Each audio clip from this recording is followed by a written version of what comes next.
राजस्थान।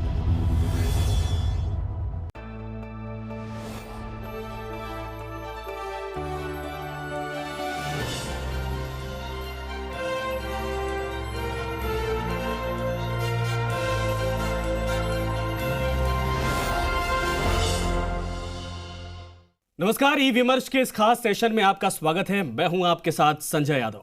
इस विमर्श direct with minister के जरिए जी राजस्थान के माध्यम से हम इस कोरोना काल में जुड़ रहे राजस्थान के मंत्रियों से, और यह सेशन बेहद खास है क्योंकि हमारे साथ जुड़ रहे हैं राजस्थान सरकार में परिवहन मंत्री प्रताप सिंह खाचरियावास। स्वागत है खाचरियावास साहब आपका। खाचरियावास साहब, कोरोना काल में नई चुनौतियां प्रदेश के सामने हैं, इसीलिए इस ई विमर्श का ये प्लेटफॉर्म हमने सरकार के मंत्रियों से जुड़ने के लिए चुना है। चुनौतियां आपके सामने भी है, महत्वपूर्ण विभाग आप संभाल रहे हैं, लेकिन साफ तौर पर यह है कि परिवहन विभाग जब आपको दिया गया था उस वक्त ये रेवेन्यू प्रॉब्लम से जूझ रहा था। सर, कैसे उभरेंगे? एक तो पहले से दिक्कत थी, ऊपर से कोरोना ने सब कुछ तबाह कर दिया। कोई प्लान पूरे विभाग को लेकर? देखिए, ये संकट पूरी दुनिया में आया है। संकट चुनौती है मानवता के लिए, पूरी दुनिया के लिए, भारत के लिए। और इस संकट की घड़ी में सबसे पहली हमारी मॉरल ड्यूटी बनती है कि हम मानव सभ्यता को बचा पाएं। बचाने के लिए पूरी दुनिया में लॉकडाउन हुआ, देश में लॉकडाउन हुआ, देश की अर्थव्यवस्था के सामने चुनौती खड़ी हो गई।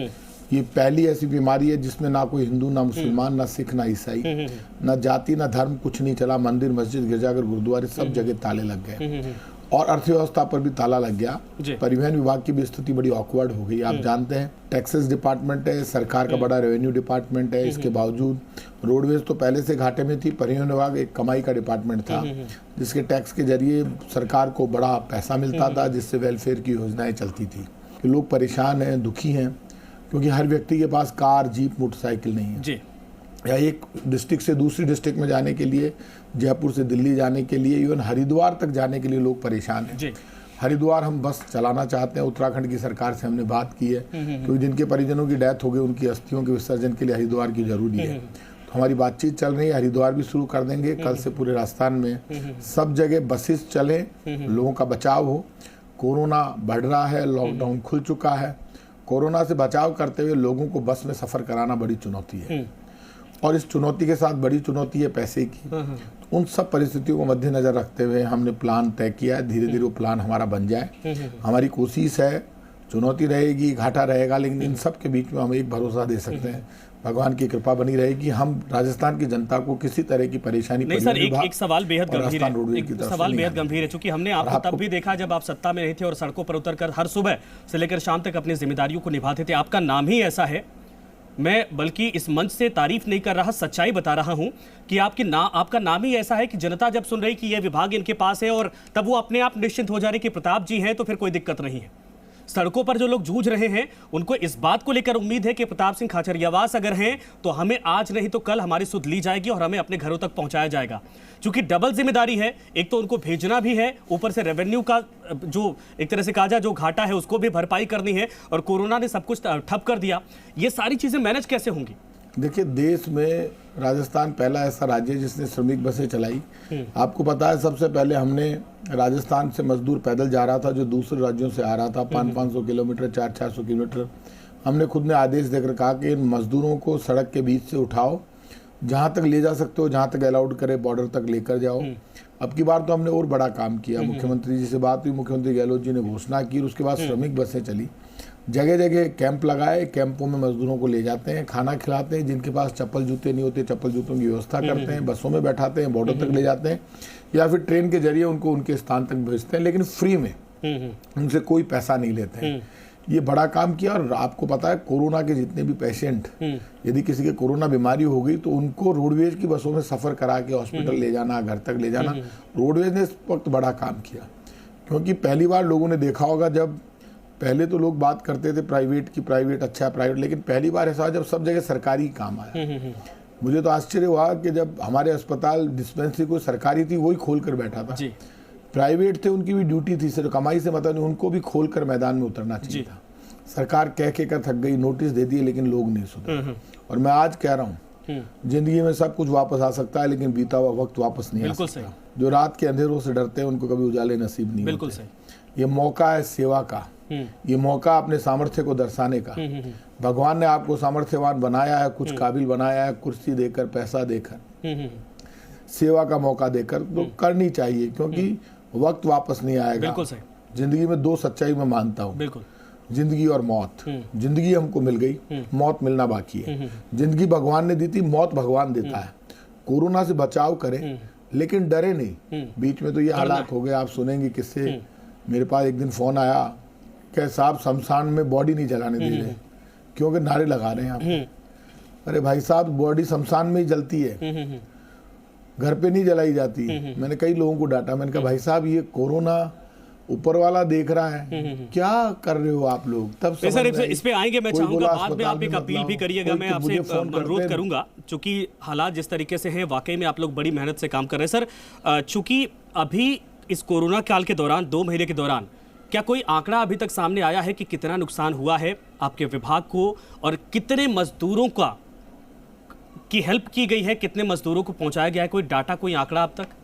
देखिए, पूरा आंकड़ा तो अभी मेरे पास नहीं है, लेकिन मैं आपको इतना बता सकता हूं कि अकेले उत्तर प्रदेश में हमने 2 करोड़ 6 लाख रुपए खर्च करके सैकड़ों बसें लगाकर फ्री में मजदूरों को वहां पहुंचाया है। ट्रेनों का पैसा अलग है, बिहार, उत्तराखंड, गुजरात वो अलग है, बंगाल अलग है। और यहाँ हम लेकर आए लाखों मजदूरों को छोड़ के आए, लाखों मजदूरों को लेकर आए। राजस्थान पहला राज्य है जहाँ लाठीचार्ज नहीं हुआ मजदूरों के ऊपर, बड़ी बात है। रोटी को लेकर हंगामा नहीं हुआ, भीड़ नहीं हुई। आपने नोट किया होगा, रोज टीवी पर खबरें आती है, दिखाते हैं मजदूरों ने आज यहाँ हंगामा कर दिया, आज यहाँ हंगामा कर दिया, आज यहाँ लाठी चल गई। और भगवान की कृपा अभी तक इस बात को लेकर कोई डेथ या कोई बड़ी घटना नहीं हुई। वो घटना नहीं हो, हम ऐसी उम्मीद कर रहे हैं। और इस वक्त उनको पहुंचाना, काम करना, ये सब घाटे के काम है, लेकिन घाटे के काम में भी आनंद है, क्योंकि बड़ा संकल्प है सरकार का। कोई भूखा नहीं सोएगा, लोग भूखे नहीं सोए, उनके लिए सूखे राशन के किट की व्यवस्था करना, जगह जगह जनता रसोइयाँ चलाना, लोगों को अप्रिसिएट करके, क्योंकि बहुत लोग ऐसे हैं जो ना सरकारी कर्मचारी है, ना डॉक्टर है, ना पुलिस है। लोग जाते हैं, सिर्फ पुलिस वालों का सम्मान करते हैं। मैंने कहा आप इनका सम्मान कीजिए, ये भी हमारे वॉरियर है, डॉक्टर और नर्सिंग स्टाफ, सफाई कर्मचारी। लेकिन भाई साहब, सबसे बड़े वॉरियर वो भी हैं जो सरकारी कर्मचारी नहीं है, जिनको तनख्वाह नहीं मिलती, जेब से पैसे खर्च करते हैं, खाना बनाते हैं, जान जोखिम में डालते हैं, लोगों को खाना खिलाते हैं। ये बड़े वॉरियर हैं। उनकी गाड़ियां जब्त हो जाती है, डंडे पड़ जाते हैं, लॉकडाउन में घूम रहे हो, खाना बांट रहे हो। आऊंगा सर, तो ये वॉरियर कम नहीं है, इनका जितना सम्मान किया जाए। विवाद हुआ, इस पर भी मैं आऊंगा, लेकिन उसके पहले कुछ आपके विभाग से सवाल है, वो मैं लेता हूं। क्योंकि इस मसले के बाद जिस तरीके से राजनीति करवट ले रही है, वो वाकई में चिंताजनक है। सर, जितने प्राइवेट व्हीकल्स थे, मान लीजिए रोडवेज बसों को छोड़ दीजिए, सरकारी बसों को छोड़ दीजिए, प्राइवेट व्हीकल्स थे या जितने कमर्शियल वाहन चल रहे थे इस तरीके से, वो भी ठप पड़े हैं। इसलिए ऐसा कोई दिक्कत नहीं कि बेवजह किसी को परेशान नहीं करेंगे, और जो उनकी हम मदद कर सकते हैं, सरकार उनके साथ खड़ी है, कोई परेशानी उनको नहीं आने देंगे। अच्छा, लेकिन घाटे से उबरने के लिए क्या कुछ किया गया है? क्योंकि देखिए, निस्वार्थ भाव से सेवा आप लोगों ने की, जिसकी पूरे देश में तारीफ हो रही है इस वक्त। लेकिन चूंकि सबसे बड़ी जिम्मेदारी तो ये है कि इस विभाग को आपको आगे भी लेकर आना होगा। और ये जब पूरा काल खत्म हो जाएगा, कालखंड खत्म हो जाएगा, उसके बाद यही जनता और दूसरे लोग भी सवाल करेंगे कि किस तरीके से इसको आप बेहतर करें। मन में हिम्मत है, कोई प्लान अब तक नहीं? बिल्कुल मन में बड़ा उत्साह, उमंग है, और आपको प्लान जल्दी नजर आएगा। हमारी कोशिश ये रहेगी कि बेवजह पब्लिक को परेशानी में नहीं डालें, विभाग की स्थिति भी ठीक कर पाएं। वो हम तैयारी कर रहे हैं, और वो जल्दी आपको तैयार नजर आएगी। मैं लोगों से इतना जरूर कहूंगा, इस वक्त जरूरत इस बात की है कि सब लोग जितनी आगे आकर सरकार के साथ खड़े होकर लोगों की मदद कर सकते हैं, उतनी मदद लोगों को करनी चाहिए। अच्छा सर, मैं आता हूं बस विवाद पे। जिस तरीके से तस्वीर आई है, कई दिन हो गया, लेकिन एक बड़ी दुखद तस्वीर है। और ये मैं इसलिए सवाल पूछ रहा हूं कि टीवी चैनल्स पर, अखबारों में, नेशनल टेलीविजन्स पर भी वो तस्वीरें गायब हो गई जो मजदूरों की नंगे पांव चलते हुए तस्वीरें आ रही थी, जिसको लेकर हम पर, सरकारों पर, सब पर एक दबाव हो रहा था कि इनके लिए कुछ किया जाए। राजनीति का पहिया सर घूमता जा रहा है, लेकिन बसों का पहिया थम गया, और वो बेचारे इस वक्त कैंपों में पड़े हुए हैं। आप लोग लगातार उनकी सार संभाल कर रहे हैं, उनके लिए लगातार काम कर रहे हैं, लेकिन वाकई में जो तकलीफ वो झेल रहे हैं, वो वही समझते हैं। तो ये जो राजनीति हुई, ये आखिर कहाँ रुकेगी, और क्या ये वाकई में इस वक्त होना चाहिए था?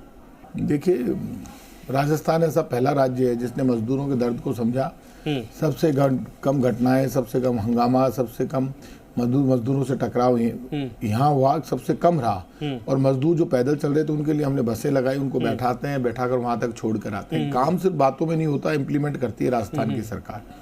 उत्तर प्रदेश में जो विवाद हुआ, उसका कारण ये कि पहले कांग्रेस कार्यकर्ताओं ने, सोनिया गांधी जी ने जब ये आह्वान किया कि आप पैसे इकट्ठे कीजिए, मजदूरों को उनके घर तक फ्री में भेजिए। राजस्थान की सरकार तो भेजी नहीं थी, तो कांग्रेस पार्टी ने अपने स्तर पर बसें की और वहाँ खड़ी कर दी, तो यूपी सरकार ने कहा हम तो बसें नहीं लेंगे, वापस आ गए। उसके बाद यूपी सरकार ने एक ट्वीट कर दिया, यूपी के मुख्यमंत्री योगी आदित्यनाथ जी ने, कि प्रियंका गांधी जी जो बसें देना चाहती है, उन्होंने ट्वीट किया, उनको हम अनुमति दे देंगे जी, वो हमें लिस्ट भेज दें और बसें ले आए। तो हम बसें लेकर वो बॉर्डर पर पहुंच गए, 1000 बसें खड़ी हो गई, लिस्ट भेज दी। तो उसके बाद उन्होंने जवाब दिया कि इनकी फिटनेस नहीं है, इनका लाइसेंस नहीं है, कैसी बात करते हैं। 30 जून तक भारत सरकार ने आदेश जारी कर दिया, ये कह दिया कि 30 जून तक किसी फिटनेस की, किसी लाइसेंस की, किसी परमिट की जरूरत नहीं, और डेट 30 जून तक बढ़ा दी गई। उसके बाद वो झूठ बोलते रहे। जब बसें वहां पहुंच गई तो कह रहे अब हम बसें नहीं लेंगे, हमारे पास तो पर्याप्त बसें हैं। तो आप ट्विटर पे ही कह देते कि भाई हमें बसें नहीं चाहिए। फिर उन्होंने कहा कि इन बसों में कुछ फेक है, कुछ गलत है। अच्छा साहब, आपको 1051 बसों की लिस्ट दी थी, आपको लगता है इनमें से 100, 50, 200, 300 जो गड़बड़ है आपकी नजर में, तो 800 को परमिशन दे दीजिए, उसमें भी 90, 98 हजार लाख मजदूर पहुंच जाएंगे। बिल्कुल सही। कुल मिलाकर जिस तरह का व्यवहार किया गया वो गलत था। फिर वो स्टूडेंट की बात लेकर आए, समझते ही नहीं है। हमने तो पूरे देश में स्टूडेंट को भेजने के लिए सरकारों से बात की, तो उत्तर प्रदेश, बिहार सरकार ने मना कर दिया कि हम इनको नहीं लेकर जाएंगे। हमारी सरकार ने समझाया, स्टूडेंट मानते नहीं, तो हमने कहा ठीक है, हम हमारी बसों से छोड़ देते हैं। बोले नहीं, हम हमारी बसें लेकर आएंगे। तो उत्तर प्रदेश की सरकार अपनी बसें लाई, 100 बसें कम पड़ गई, हमसे मांगी, हमने दे दी। उसी दिन रात को उन्होंने फोन किया, इनमें डीजल डला दीजिए हमारी बसों में, हमने डीजल डलवा दिया। बसें डीजल लेके, हमारी बसें लेके स्टूडेंट को छोड़ी आई। उसके बाद उनका 27 अप्रैल को पत्र आया कि भाई आपने जो डीजल डलाया था उनके बिल भेजिए। तो राज्य पथ परिवहन निगम ने उनके परिवहन निगम को बिल भेज दिया, डॉक्टर राजशेखर के लेटर पर। ये इनकी प्रक्रिया है डीजल डलाने की।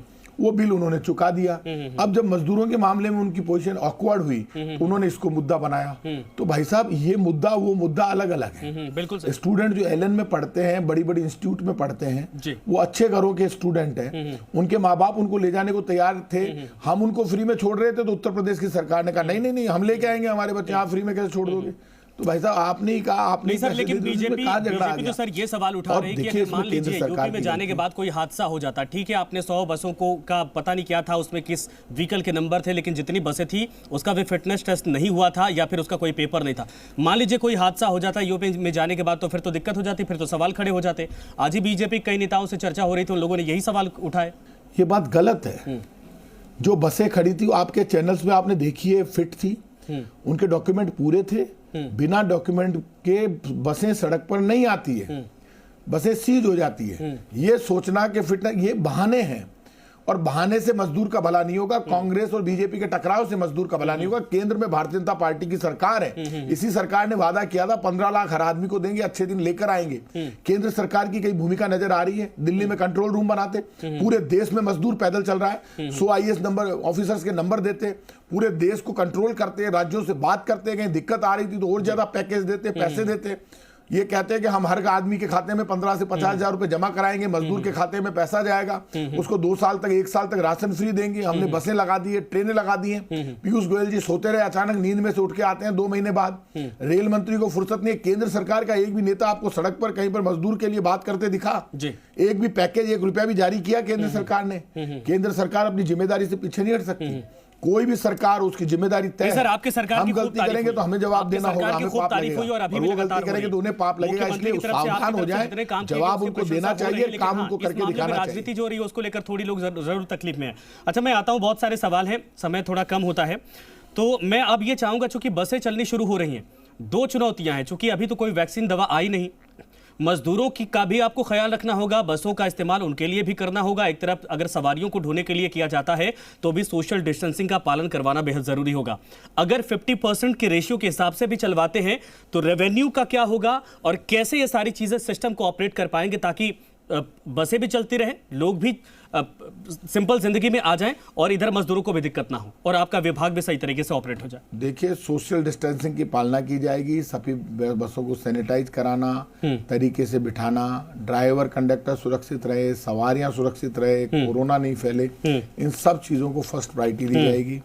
और कैसे घाटा, अभी तो एक बार बसें कल से शुरू होगी, उसके बाद कैसे व्यवस्थित करना, वो सब काम आपको नजर आएगा, वो हमारी पूरी तैयारी है। अभी इस वक्त घाटा तो पूरा कर पाएंगे या नहीं कर पाएंगे वो अलग बात है, अभी मकसद वो नहीं है। लोगों को सुविधा देना हमारा मकसद है। सरकार सिर्फ नफे नुकसान से नहीं चलती, हम व्यापारी नहीं है, सरकार जन कल्याण से चलती है। बहुत योजनाएं हमें घाटे में चलानी पड़ती है पब्लिक के हित में, चाहे घाटा हो, लेकिन लोगों को कोई सुविधा में कमी नहीं आने देंगे।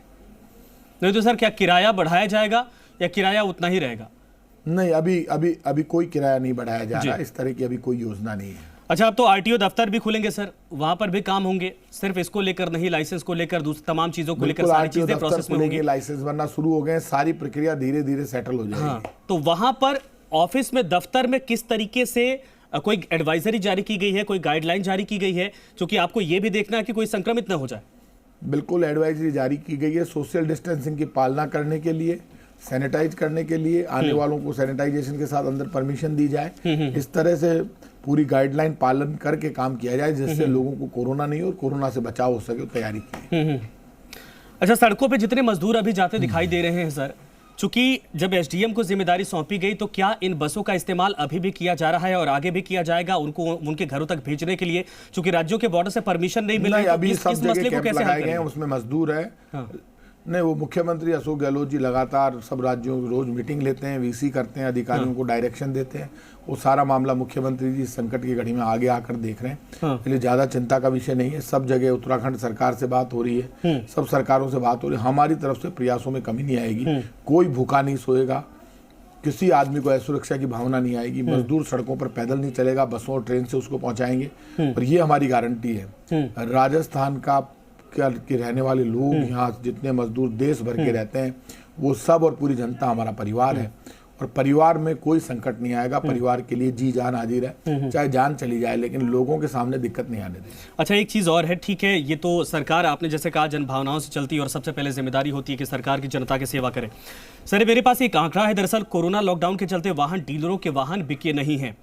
इसमें 2 महीने में करीब 10 करोड़ का नुकसान हुआ है, और वो ये मांग कर रहे हैं कि सरकार कोई सहयोग करे, सहायता करे, कोई पैकेज दे, ताकि उनकी जो नुकसान की भरपाई है वो हो सके और बिजनेस में उनका रोटेट हो जाए, जिससे आपको भी रेवेन्यू मिलेगा। इस बारे में कोई सोचा गया आपके विभाग की तरफ से?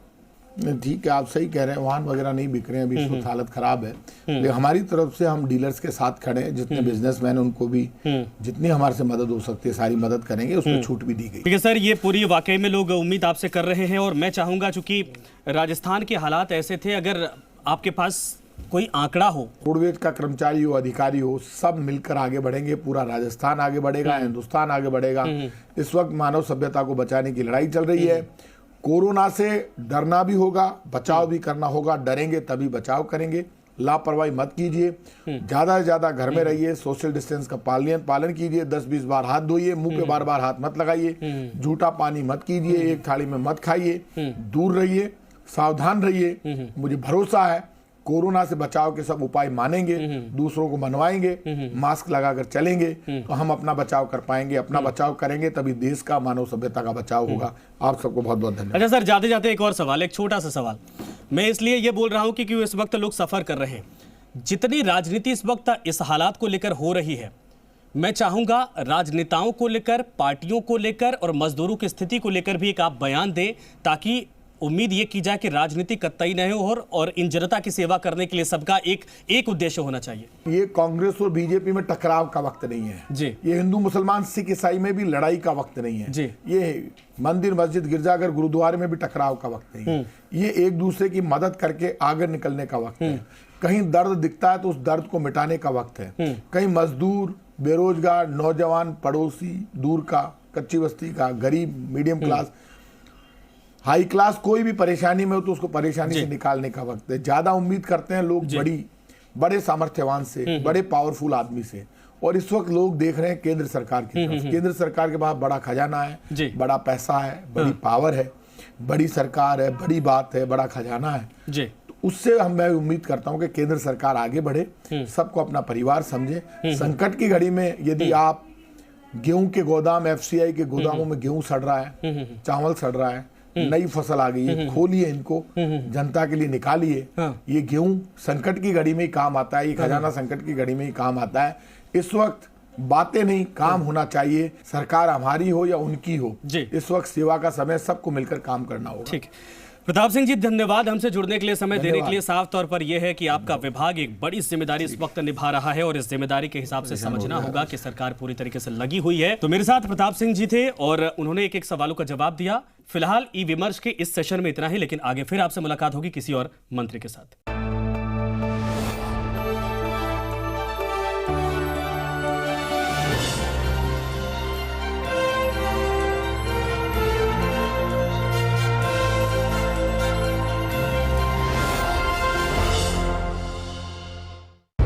शहर की रग बन के पानी पहुंचाते हैं, जड़ों में जाकर हरियाली लाते हैं, घरों में मासूम मुस्कुराहटें बिखेरते हैं। Miraj PVC pipes and fittings. छात्राएं अपना करियर शिक्षा के क्षेत्र में nursery teacher, primary teacher, secondary teacher and senior secondary teacher के लिए ज्योति विद्यापीठ महिला विश्वविद्यालय जयपुर में प्रवेश कोविड-19 सब्सिडी के साथ ले सकती हैं। संपर्क करें टोल फ्री नंबर 1800572266 1800572266। बात जब छत की हो तो कोई हमसे भी पूछ लो हमारी ख्वाहिश। रूफॉन सीमेंट, हर छत की ख्वाहिश। कल को अगर आप नहीं रहे तो बच्चों के स्कूल की फीस, घर का खर्चा कौन भरेगा? अरे अब तो करवा लो टर्म लाइफ इंश्योरेंस policybazaar.com से। महंगा नहीं है। policybazaar.com, term life insurance, standard terms and conditions apply. हीरे जैसे बदन को तराशता है एलॉइस हेयर रिमूवल क्रीम। त्वचा बनेगी शाइनी और लवली। एलॉइस हेयर रिमूवल क्रीम। कोरोना महामारी का खतरा भी बरकरार है, बचाव के लिए घर में ही रहें। राजस्थान में मॉडिफाइड लॉकडाउन लागू है। मुख्यमंत्री श्री अशोक गहलोत हर स्थिति की लगातार समीक्षा कर रहे